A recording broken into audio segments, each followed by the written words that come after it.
farmer is receiving about 16 cents for every dollar, according to the USDA, that you're paying at the store, right? So there's a lot of loss. Today, I'm sitting down with Oren Falkowitz, the founder and CEO of Area 2 Farms.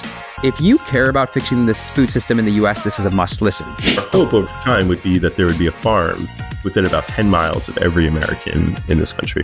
Oren and his team are building out a network of hyper-local automated vertical farms, and they're integrating both the production and the distribution at a very local level. This is where they differentiate themselves from many of the other vertical farming startups that have unfortunately not made it through. I started for the government. I received a letter that said, you will start on February 6th and you will report to the magic room. I didn't know anything I was going to do, and I actually started working for the government as a ballistic missile analyst, and then learned, how to do computer hacking and other sorts of, things. Oren is an exceptionally thoughtful guy. He spent 10 years working at the NSA for the US government and previously founded and sold a cybersecurity software company before starting Area 2. I hope you enjoy the conversation. And remember to go direct.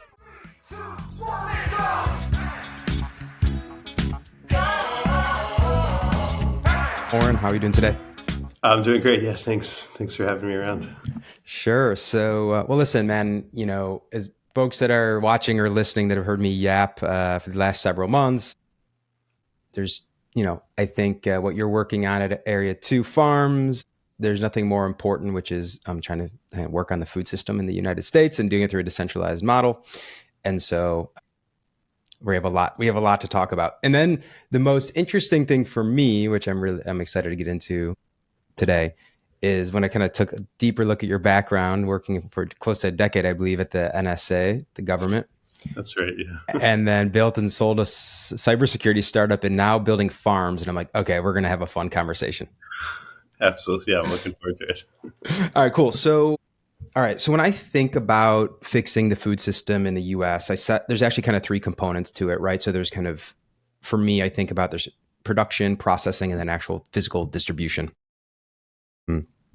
And so we're going to start on the production side. What's wrong with our soil today? Oh, well, there's a lot of things that are wrong with the food system. And the soil, it's a thing that people are just learning about how important it's become. And so, over the years, kind of in the vein of increasing yields, growers have been pressured or have sought, to put chemicals, into their crops to reduce the impacts of pests, right? Which prevent catastrophic loss of crop and yield and ultimately dollars. And that's, led to some degradation, intensive cropping, right? Growing, really intensive foods. People of our age probably, learned young about George Washington Carver and crop rotation and things of that nature. So it's less so much about what's wrong with our soil and more important for people to think about why it's important to have good and healthy soil. And so there's been big movements. So, going back to the start of the organic movement, but really being recognized by farmers everywhere how important soil is for their livelihoods and for the long-term, benefit of their businesses and for consumer health.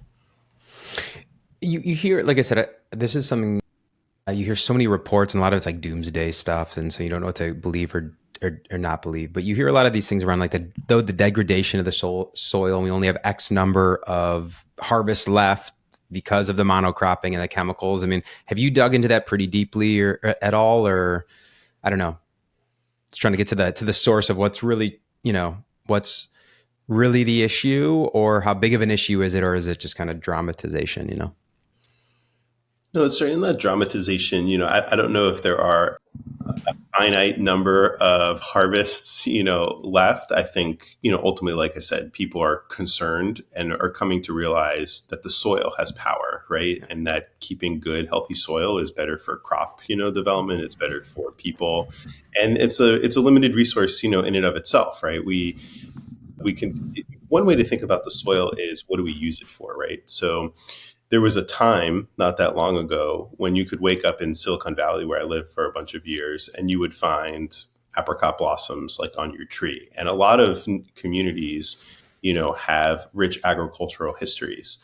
But over time, kind of in the name of progress, those orchards were removed and they were replaced with tech campuses or office buildings or real estate developments and so forth. And so some soil gets lost, right, to develop neighborhoods. And then other soils, as you move into more agricultural lands, they get intensively used and they become challenging to continue to use. And so I think the soil is just the foundation for how our society and civilizations will advance, and it needs to be protected and improved and curated. Yeah, it's interesting. My wife's French. I spent a lot of time over in France, and obviously a very different approach to the food system. And Mhm. one of the things you mentioned, which I've noticed a huge difference, is when they do any type of development or anything or change the physical landscape.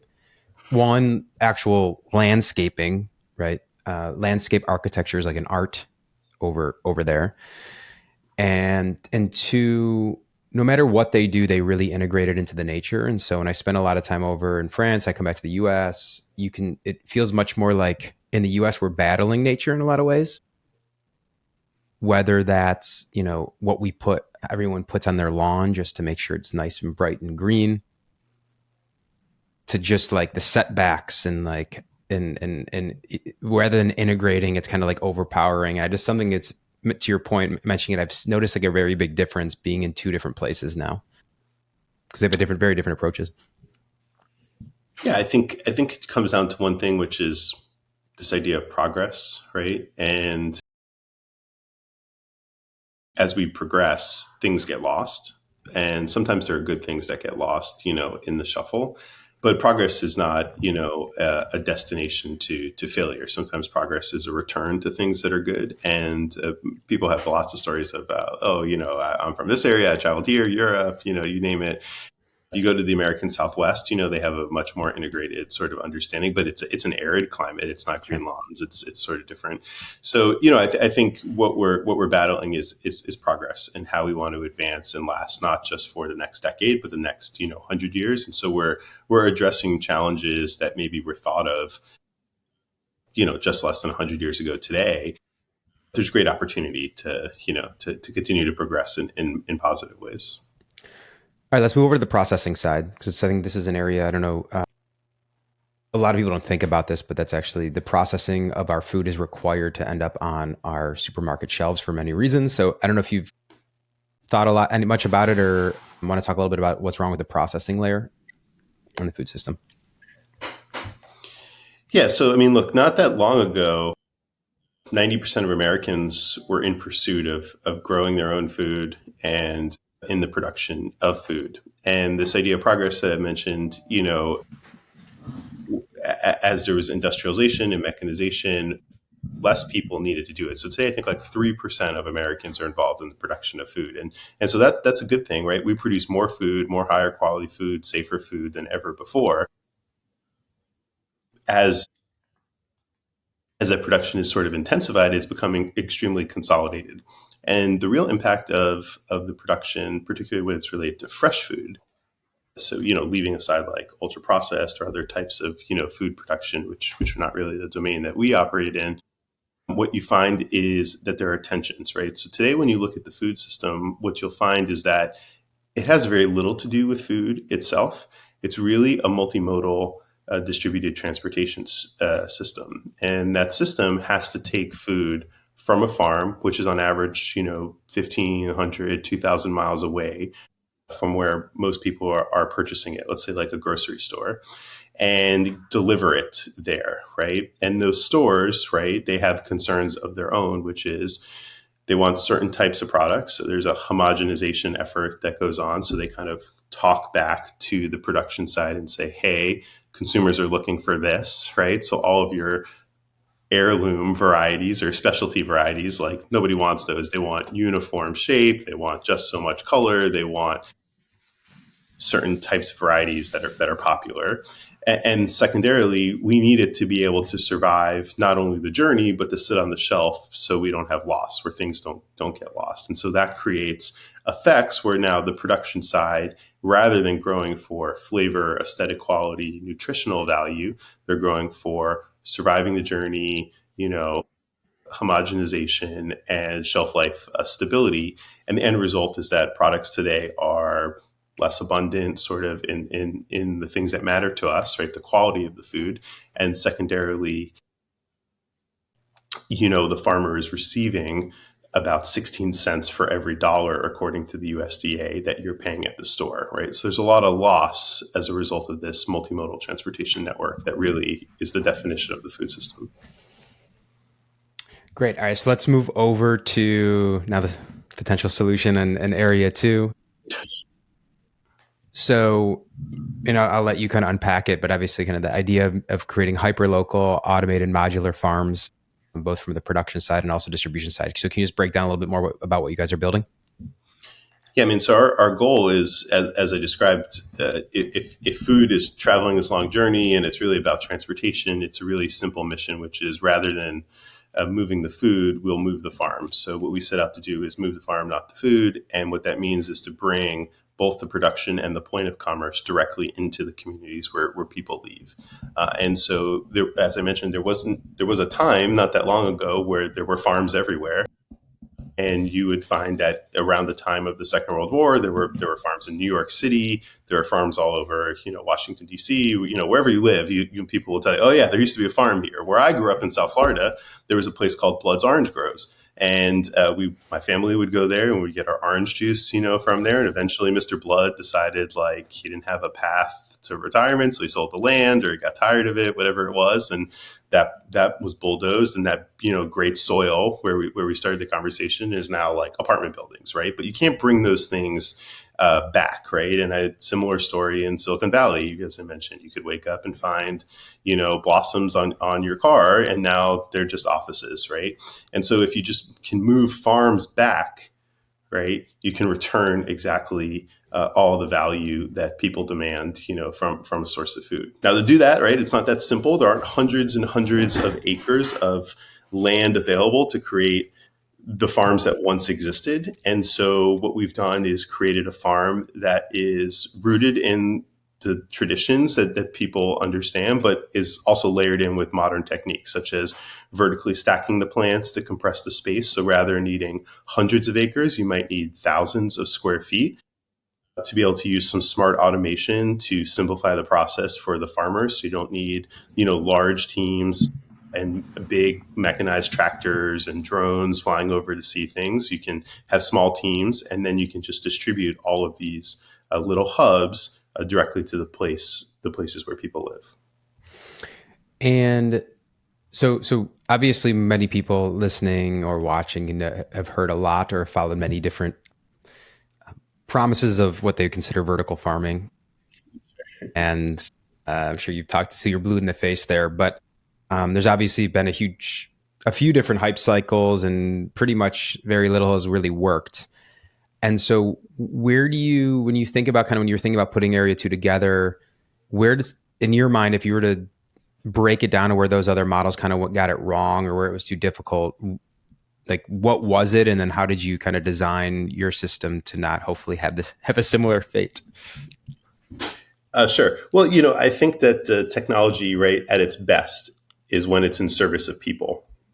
And so when you look at sort of the prior versions of similar technologies to what we're doing, they were mostly disconnected, from people. And so what you would find is that they are really large plant factories. And while it's interesting to grow vertically, while it's interesting maybe to use hydroponics, now we're a soil-based farm, but similar type of approach to growing in the vertical method, it's really uninteresting to take that product and then continue to distribute it through that multimodal transportation, network. So at the face of it, what's really differentiated about what we do is to learn, right, to advance the technology part of it, which is amazing, and there's been really great work by those, but to improve on really the business side of it and the distribution side, and to connect it to people. And that's really what was missing in the first first rounds of those approaches, is that they just had nothing to do with the people who consumed the product. It's just another form of lettuce that showed up at a Publix or Safeway or Whole Foods or HEB or you name the place.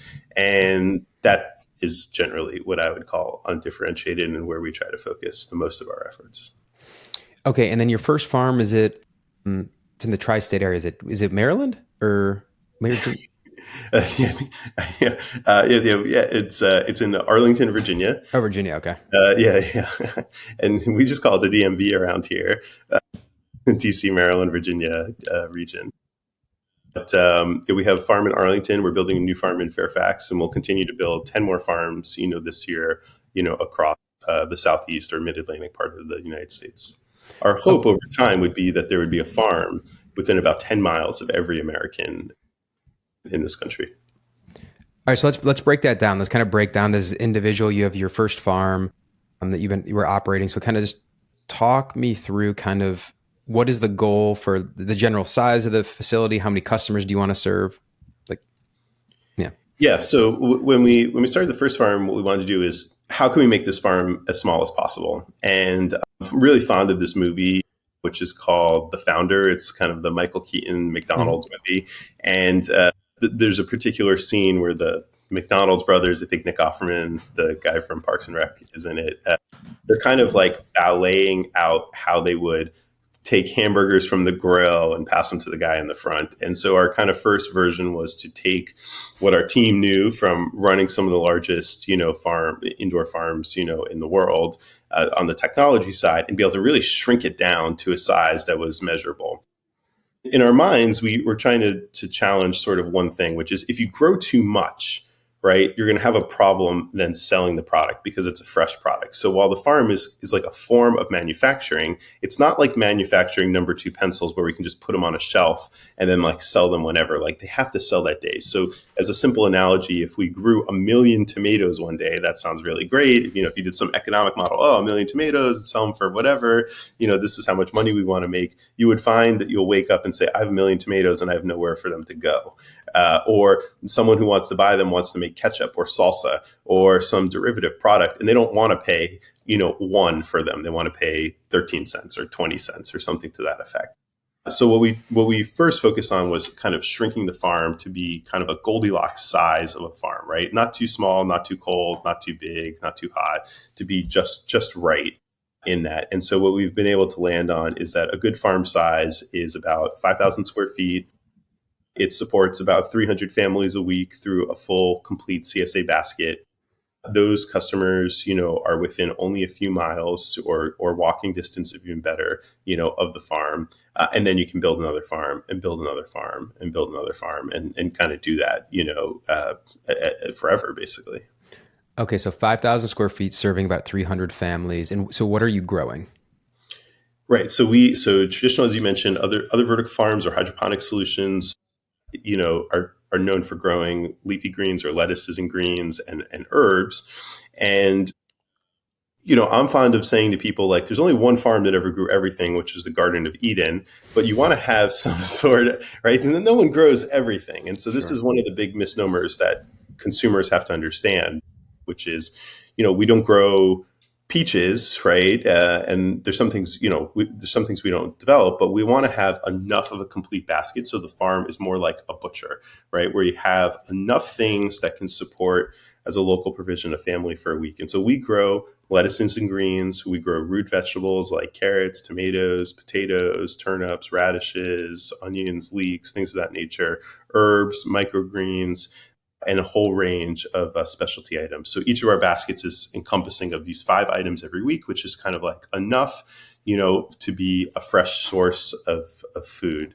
If you grow one thing, right, sort of monocrop, or if you perfect, growing one thing, what you'll find is that you can't develop a relationship with a community. Like nobody wants to have a relationship with their thyme guy, right? They want to say, like, I know a guy who grows great thyme. Sure. That is kind of relevant. The essence of a farm in connecting with people is to have like enough of the basics that they can go off. And so we describe this as being a differentiated staple. And then, if you need other things, they're obviously available to you elsewhere in the market.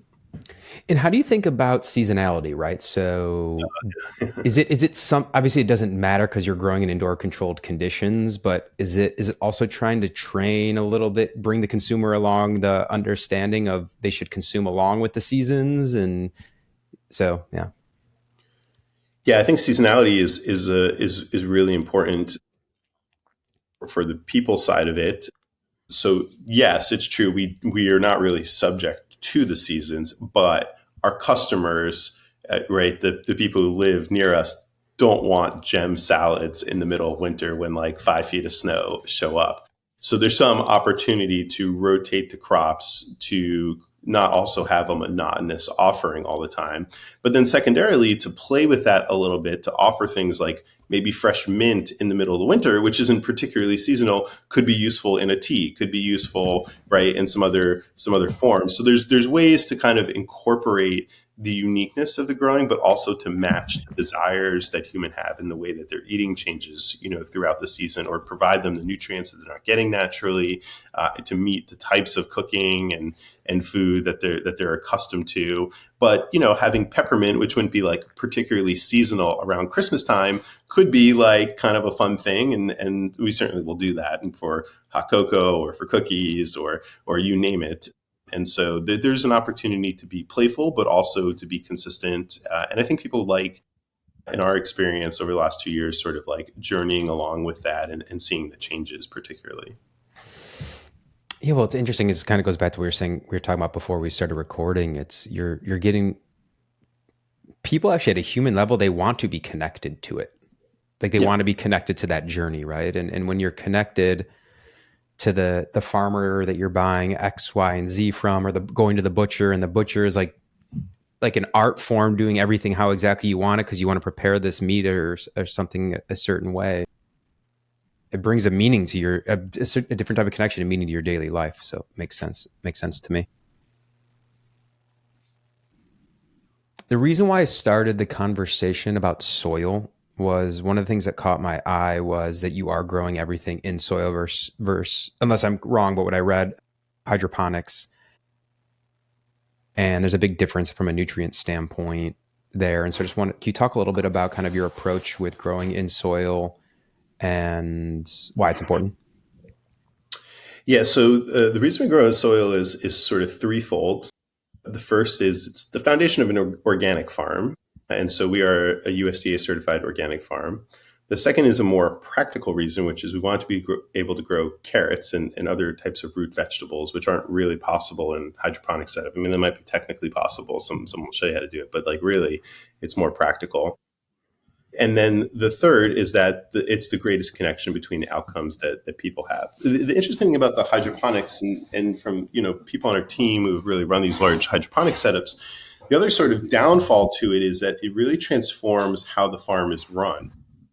And what I mean by that is that it turns the practice of farming into more of like a chemistry project where you're really kind of running the operation on all of the sort of chemical balances in the water, which can spike and change and be fluid. You kind of run it on, like a knife's edge, where the soil is much more forgiving and dynamic and living. And so because our mission is to move the farm and not the food, to replicate the farms, not having this like constant chemistry project running actually makes the operations a lot smoother. And so for those reasons, like organic, broader crop diversity, better for customers, and then operationally, soil is really a no-brainer. And we've been really excited about the advancements that we've made in developing healthy soils. Great. All right, so let's talk about that first farm for a second. So you've been kind of dog fooding and building in this first location. You said you started about 2 years ago. Is that right? Yeah. We started providing food to the community about 2 years ago. And when you use the term, so are you servicing the 300 families there? Are you servicing more people? I'm just trying to really understand, and I'll get to the reason why I want to understand kind of a little bit of the size and the scale. Sure. Is that are you serving more there? Or once you hit the 300, then you're like, okay, it's time to go build the next farm and the next farm? Yeah, it's a unique oddity of what we do is that once we hit the cap, we stop and then build another farm. That's, Okay. we might build another farm, faster, right? But yeah, that's it. The farm sort of has a maximum to it. It's possible, right, that it could be 350, it could be 400, right, be better. There might be slightly better. So it's certainly possible to slightly increase it. But I think the general point that we try to make is that there is some limit to how much you would want to grow. And if you push it too much, you'll find that you have lost. And so one of the things that we're really proud of is that over the last 120 plus weeks, we've sold 100% of the crops, produced every single week, right? And that's really the driving thing. We don't want to have loss. We don't want to force wholesaling. We don't want to wake up and say, what do we do with this?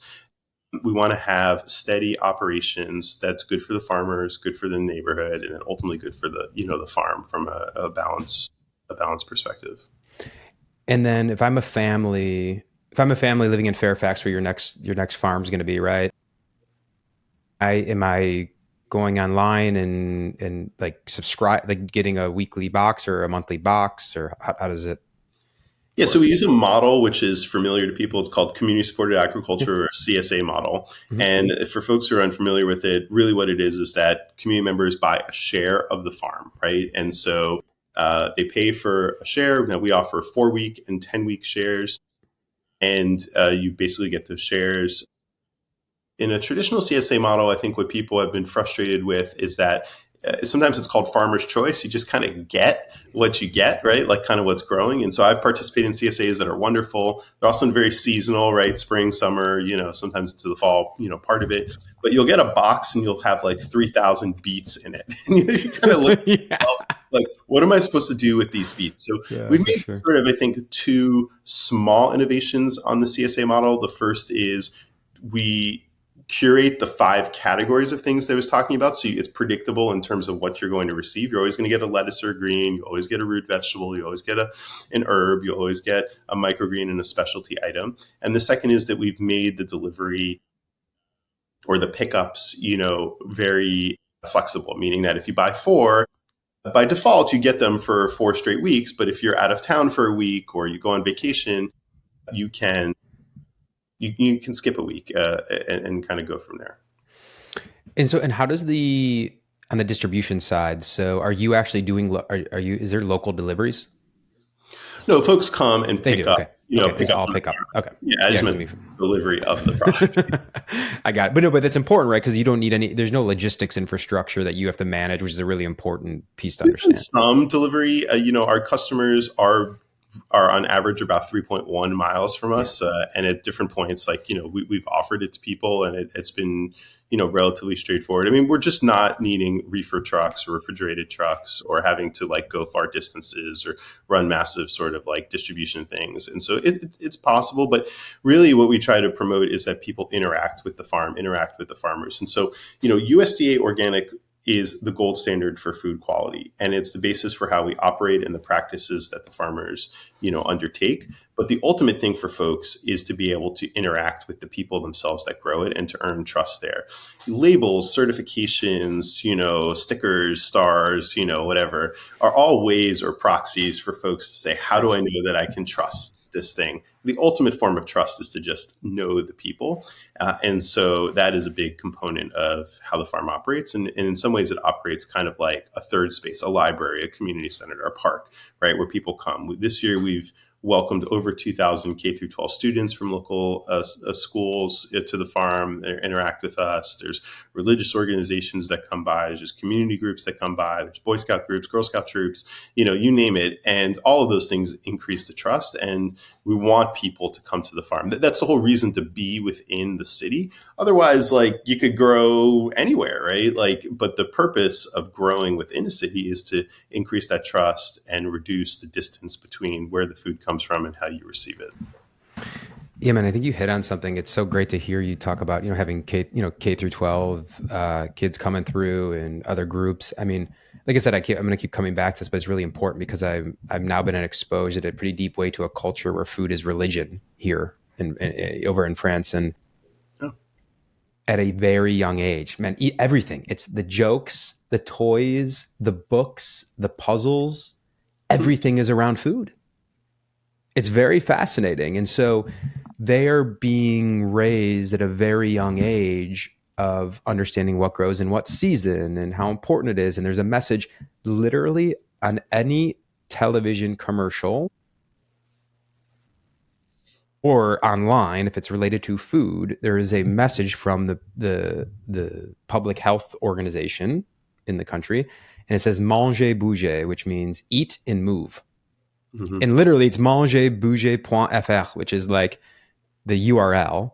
And so kids ever since they're little are just always hear manger, bouger, manger, eat, eat, move.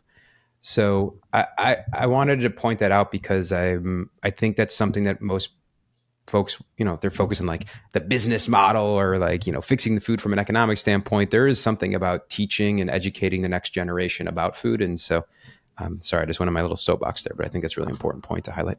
They're related. Yeah, I mean the business thrives, when people are really connected to it, and we all, wherever we grew up with, are connected to different brands. Like I mentioned, it's been more than 30 years since I went to this Blood's Orange Grove in South Florida. Since it's been closed in the 90s. I was a really little kid, but it sticks with you that's a thing.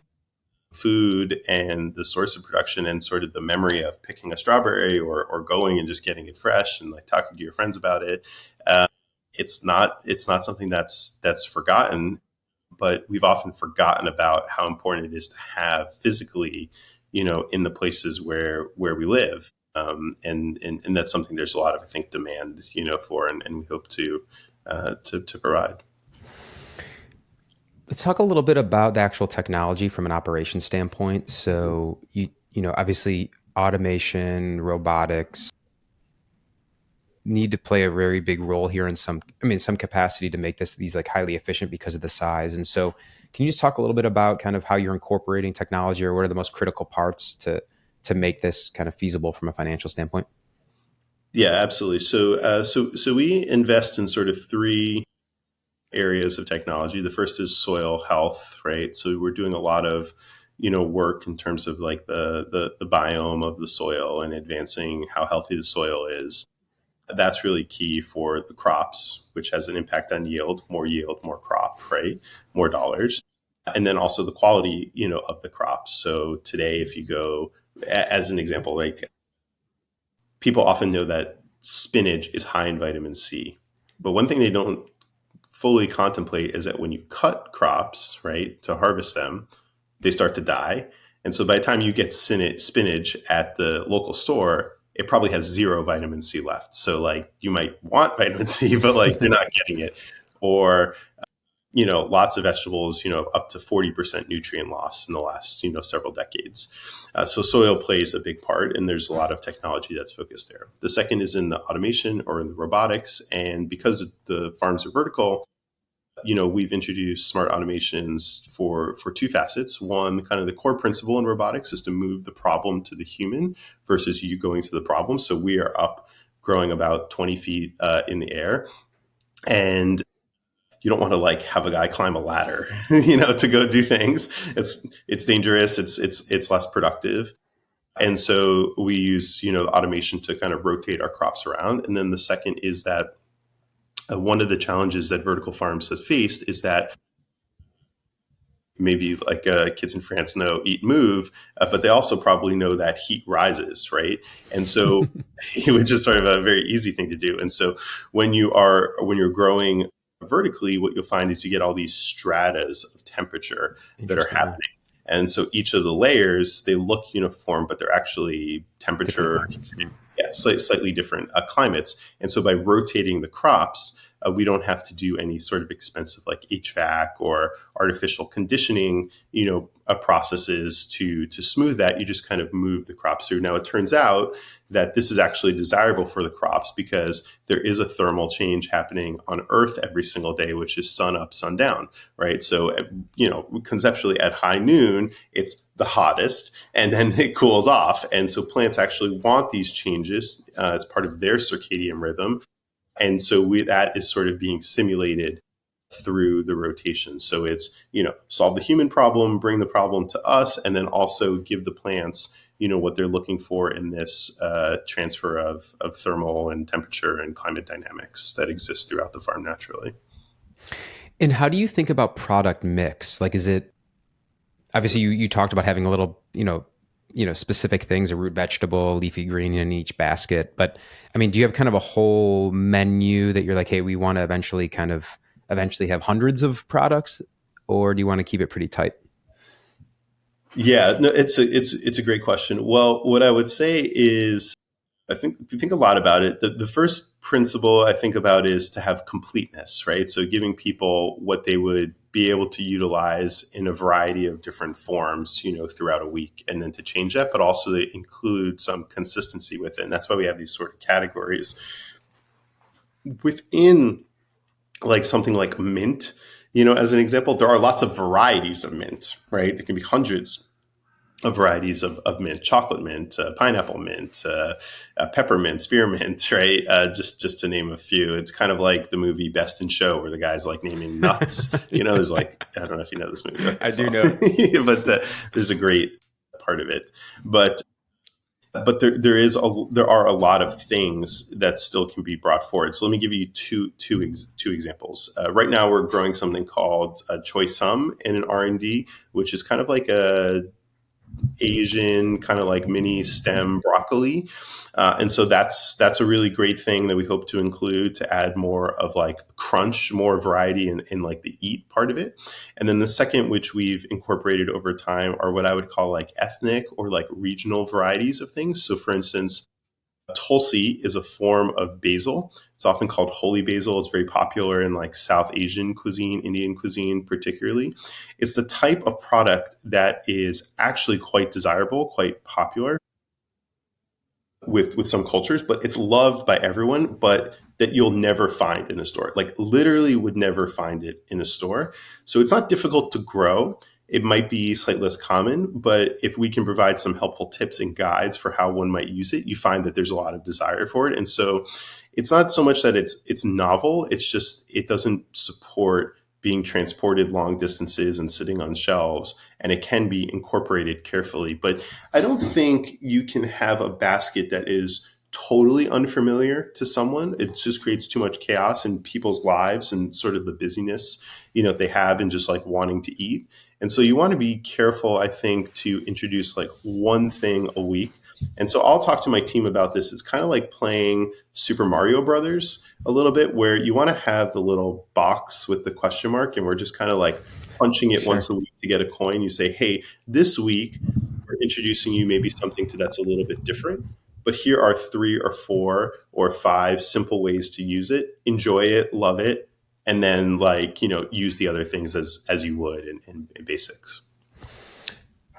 So are you actually doing recipes kind of as well? Or are you really just saying, hey, you can just use this in like in a very light way, use it this way or that way, and those little cards? Are there little cards in their bag, or how do you guys work with that? We do both. We try to Okay, give like simple guides, like you could do ABC conceptually, and then we will provide some recipes. We have a chef on the staff that works with the farmers. It's really important for the farmers and chefs to work together. That's important for, hey, like this crop works better like at this size because you can julienne it or cut it in a certain way, or you really would want this amount of herbs because recipes kind of like look like this. So there's a component there in terms of sizing, and then there's a component which is to help the customer understand, do this. What we don't want people to do is to think about the product from a farm as a mystery box, which is, or just to make a salad from it. That would be the worst use of farm products. Or B, hey, you have to take everything from the bag and make this one dish, right? It's not a meal kit in and of itself. It should be a plug and play into a variety of things. So you should be able to take some of the lettuce and put it on a sandwich, right? You should be able to take some of the carrots and make a stock. You should be able to take some of the herbs and maybe just sprinkle them onto the pizza that you ordered. We have, if there's fresh oregano, like why not just put some fresh oregano on it? So it's a mix of all these things to give people more access to better flavors, better nutrition, and just interesting things to eat on a weekly basis. got it. All right, so let's talk a little bit about the economics. It's like very interesting to me. And you started the conversation. I think you quoted that every dollar, farmers get paid about 16 cents on the dollar of everything sold from an American farm. Mm-hmm. And so if you're serving these 300 families, do they technically own a share they don't technically own a part of the farm, correct? They just like they have their percentage of the crop, correct? Correct. Yeah, they're Like a not. CSA.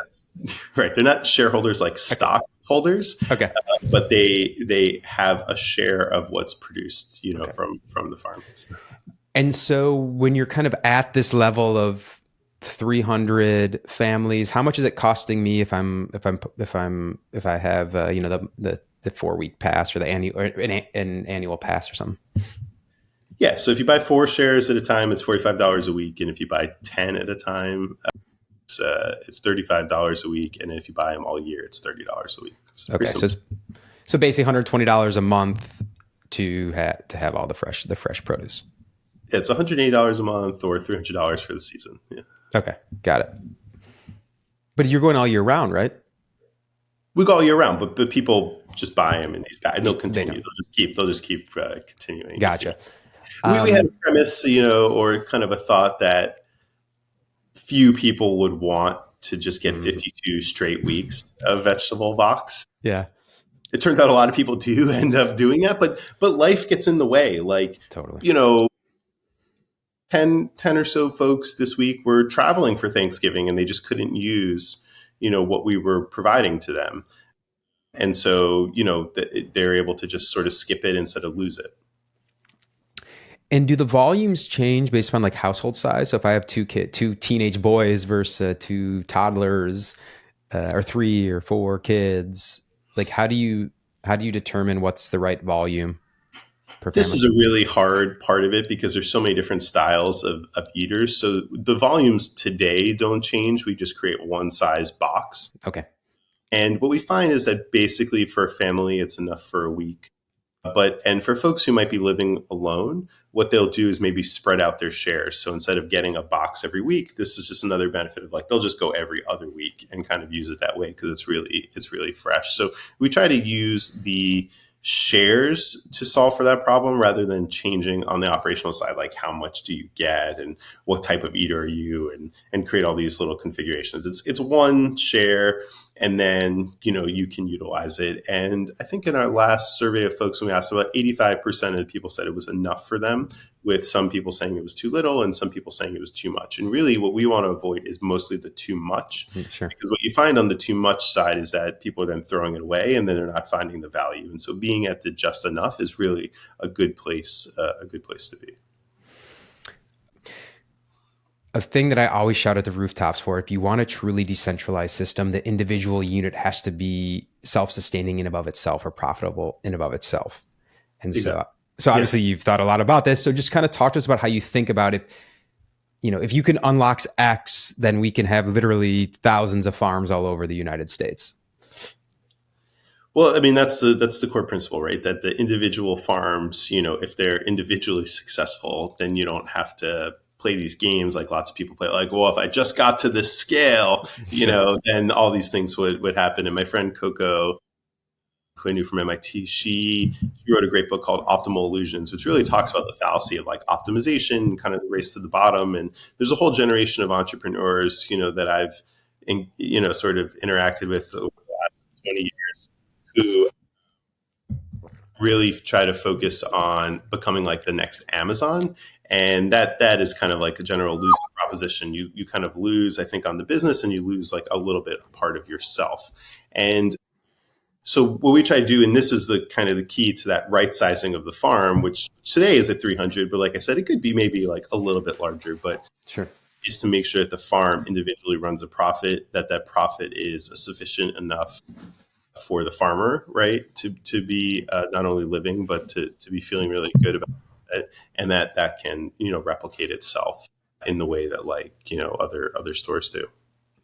And so the idea, and so when we think, so let's spread that out a little bit, like let's run it out. So if you have, 50, 100, 200, 500, keep going farms, is the idea that they're all like, do you have like a local, like you said, farmer partner who's kind of like a partner in that local business, almost like a modified franchise approach, where then you're giving them all the back end, all the growing methods and the technology and everything? Or are all these like fully owned by, area two themselves, and you have team members who operate them? Well, the largest agricultural businesses today in the world are like some form of a cooperative, right? And so I think it's really essential and very familiar to growing food. So, like Ocean Spray Cranberry is not like one cranberry bog, it's like a lot of guys come together and make that happen. Land O'Lakes Butter. Maybe I'll ask you a question. Like, I don't know if you know Driscoll's strawberries or Driscoll's Very berries. familiar, yes. You're familiar. I think they're the Mm, largest berry producer in the world. yep. Guess how many farms that they own?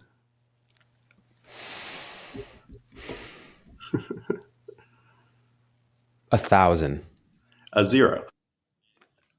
Really? Excuse me. And so this form of cooperation, I think, is one familiar and a great way to run agricultural businesses.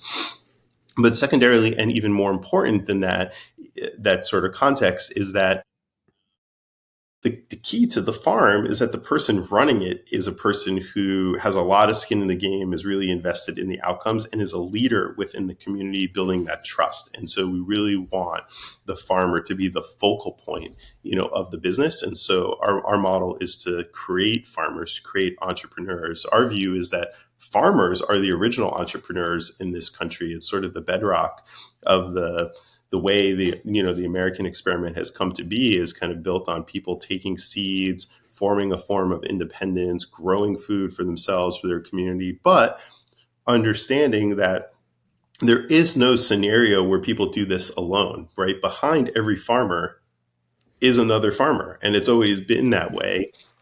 And when they're able to work cooperatively to uh, replicate, the style of growing, the methods of growing, for quality, the components of the supply chain, the inputs that they're using.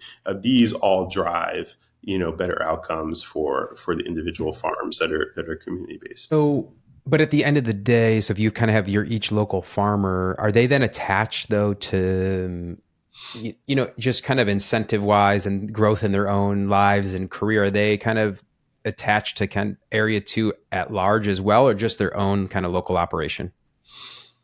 No, you want to. I think you want everyone to be attached to create a network, right? To create Yes. this cooperative environment. Brand is a component of that. Consistency, setting standards, the technology, right? All of it come together, and so you want to have a network of area two farms locations. But the ownership model is not these people like just working for a company. It's them working with a company, working with a set of other farmers behind them, Mhm.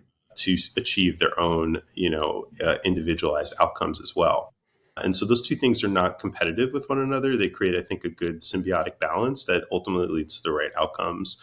Whereas conversely, if you compare that with other scenarios, if you're just pushing on a farmer, hey, deliver me 10,000 more pounds of potatoes, deliver me 10,000, it's just a grind and a grind and a Sure. grind to shave away. And that's where you get to a scenario where like they're just getting 16 cents, of the dollar, and it's very tricky. And you can see all the things going on with the farm bill, all the things going on with tariffs, all the things going on with the environment, all the things just going on you know with an industry that's really plagued by not having a direct relationship with their market, and really not able to drive their own individual, sort of destinies and outcomes. So if I want to be a farmer, am I coming to you and say, "Hey, I want to open a farm with you," or is it kind of Yeah, you're kind lots of of people do this. Yeah, yeah. They okay, come and say like, and these are what we find is that these are folks who are primarily second career, right? okay, Like done something else, led teams, run other businesses, have said, I'm kind of tired working for the man, so to speak. sure. I want to build equity, ownership, wealth, for myself.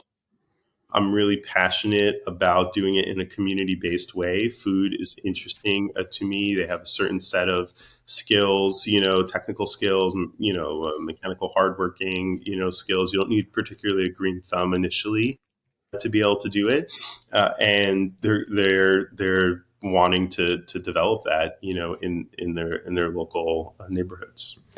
And is it important for you that each individual farm is an individual? It's a separate owner, or can you have someone that's like, "Hey, I actually want to maybe do 3, 4, 5 farms in my 30, 40 mile area." At the beginning, as we build the first, dozen or so, I think it's important that they are individual owners and operators, and we kind of work together on that front. But yeah, I can easily imagine that you could, Sure. run more than one farm. So yes, I mean, I think it's a bad rap when you use the term franchise because of what a lot of what franchises have come into. But I mean, it's similar, kind of like a franchise model, right? Where you're working with the local entrepreneur, local farmer, and you're kind of helping them equip them with everything they need to be successful. Is that the right way to think about it?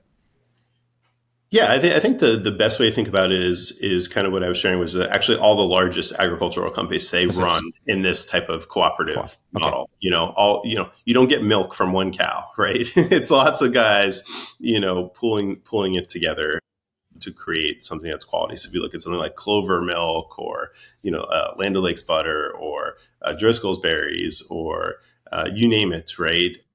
There is some need for folks to work together, but a lot of the desire to work together in those contexts, that's a lot of like pooling yeah, things it's a together. different thing, right? Because each one of yours is like individual. You're distributing independently and growing independently. You're not aggregating or pooling product, right? Right. In those contexts, that's about aggregating and pooling, but it's also, and the thing I think that's important that we would, balance differently, would be it's about sharing of knowledge, setting a standard, right? Creating a high quality, consistency part of the product. And so that is, those are good things, to take from that, which is, like in California, everyone knows Southern California, Harry's Berries is like the best strawberries, right? It's kind of like a local producer of berries. But the Driscoll's berries are pretty good, and they're high quality. I think they can be improved if the growing was more localized, right? And you didn't have the distribution components to it. It's just not possible, I think, in their setup, or the way that that's gone, to produce at that to have that much land available to grow strawberries like in every locality. So there's a balance, and the indoor provides a lot of that opportunity to move the freshness closer to people. But the cooperation part, I think, is just essential, and essential for all businesses. You look at, like, hardware stores, other things as well. Sure. And so, in kind of last question, kind of economic side or how it's kind of set up. So, is the plan to kind of own the real estate as well, or are you leasing these spaces? How do you think about kind of physical space? Yeah, so the real estate for us is really one of the most strategic things that we work on, for all growers, whether you're taking land or growing indoors.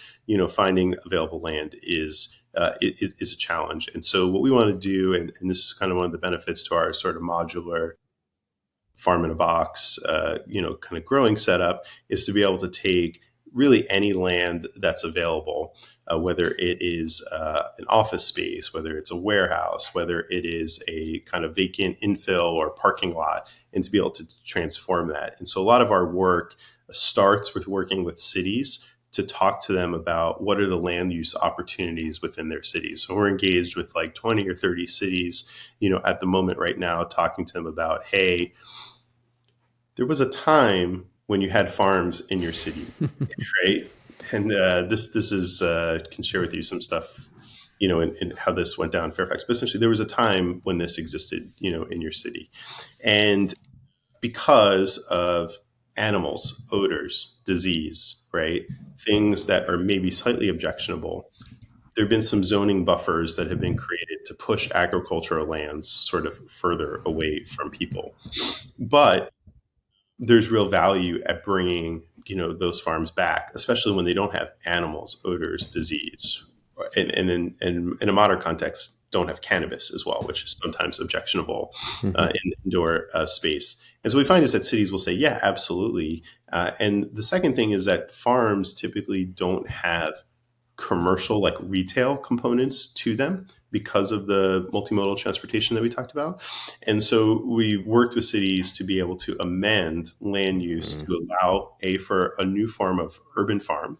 Sometimes it's confused with urban agriculture, which can include things like community gardens and other sorts of like park like things, where they're kind of community driven, not for business, not for high production and so forth, but to have urban farms where there is a production and a retail component next to together, right, happening happening at the same place.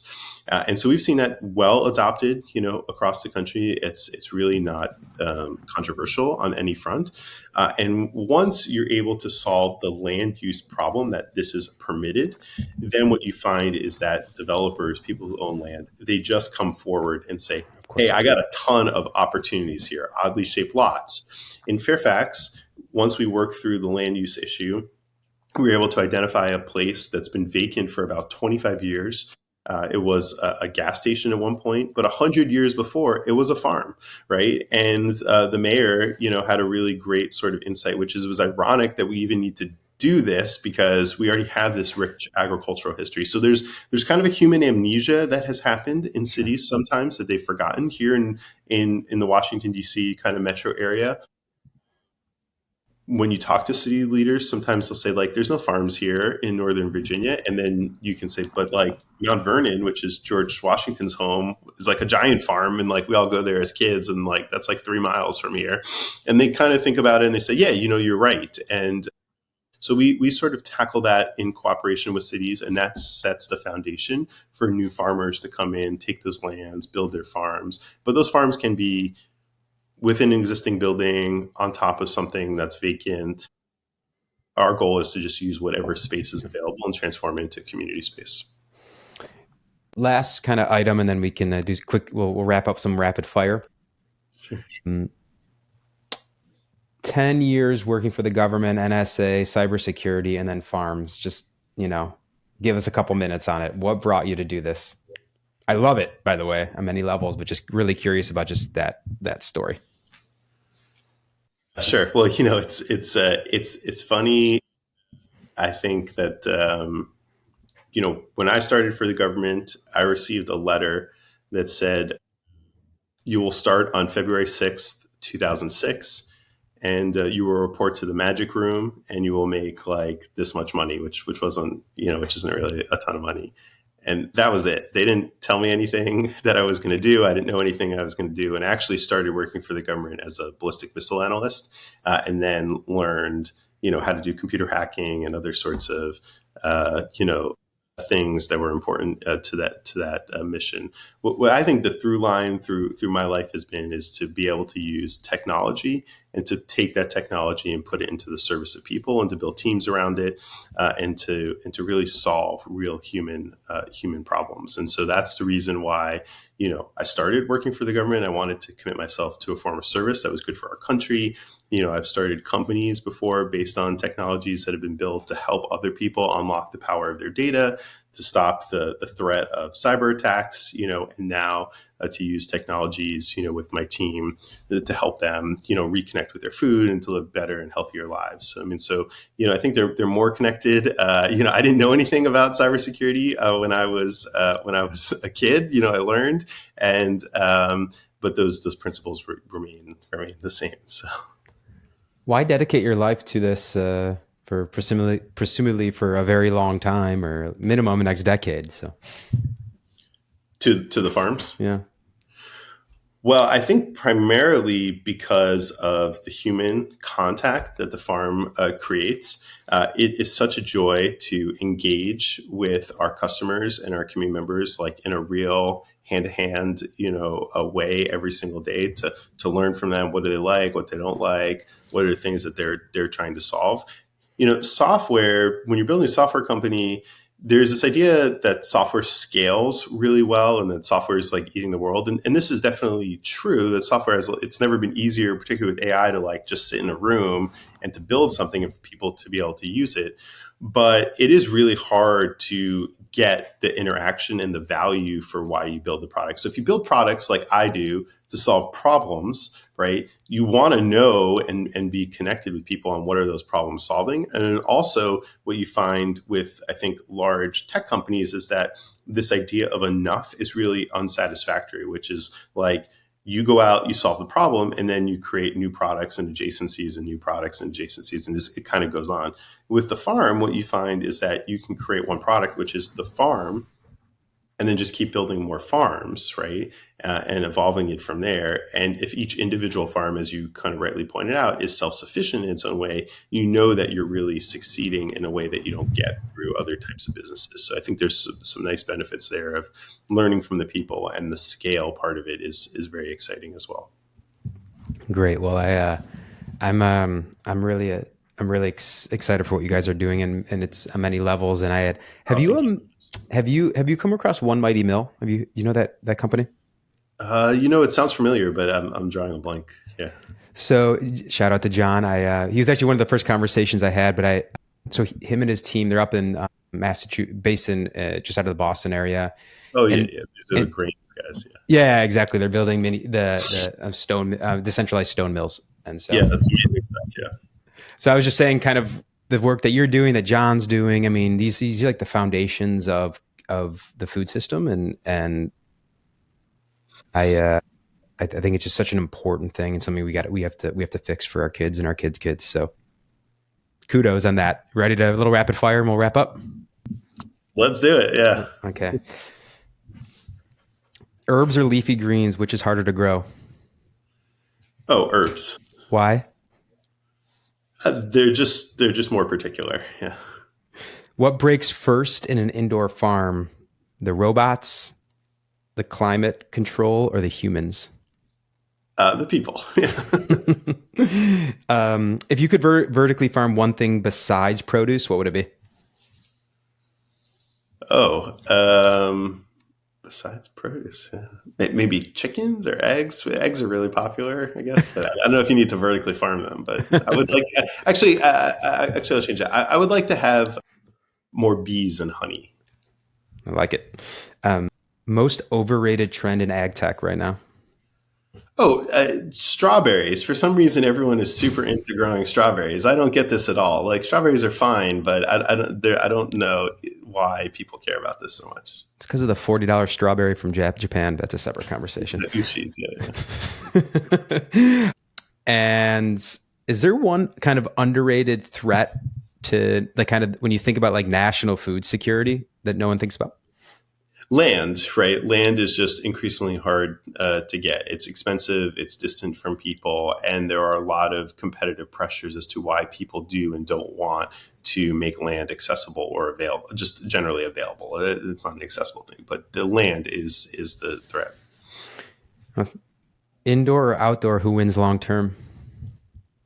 No, neither. Together, it's Okay. and, not or. And these things are complementary. You cannot grow wheat, indoor. You're never going to grow apples and oranges and so many great things. But there is a differentiated set of staples that make a lot of sense to grow indoors and add a lot of value, especially in sort of community based, forms.